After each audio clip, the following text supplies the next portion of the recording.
Hello বন্ধুরা, welcome to my channel. This is my new another video. আজ আপনাদের সামনে নিয়ে এসেছি বাংলাদেশের স্থানে লিওন শাকিব খানের তৃতীয় বউ সুমাইয়া রেমুকে। আর এই সুমাইয়া রেমুর কিছু আবেদনময়ী ভিডিও দেখে যা আপনার একবারে খারাই যাবে, মানে গায়ের পশম।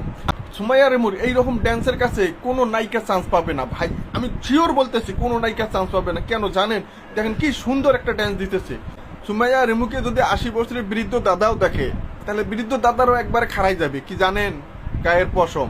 ভাই ইয়ংস্টাররা যদি সুমাইয়া রেমুর এই ড্যান্সটা দেখে, তাহলে ভাই নিশ্চিত যারা হ্যান্ডেল মারা শুরু করে দিবে। একটা রাত্রেবেলা হ্যান্ডেল মারা ছাড়া তারা থাকতে পারবে না। শাড়িতে সুমাইয়া রেমুকে অনেক সুন্দর লাগতেছে, কিন্তু একটা জিনিস খারাপ লাগতেছে। কারণ কোনটা জানেন না? আপনিও যেটা ভাবতেছেন আমিও সেটাই ভাবতেছি। শাড়ি পরার পর সুমাইয়া রেমুর একটা জিনিস দেখা যাইতো, এই লেহেঙ্গার পরার পর সেই জিনিসটা দেখা যায় না, কিন্তু আমরা হতাশায় আছি ওই জিনিসটা দেখার জন্য।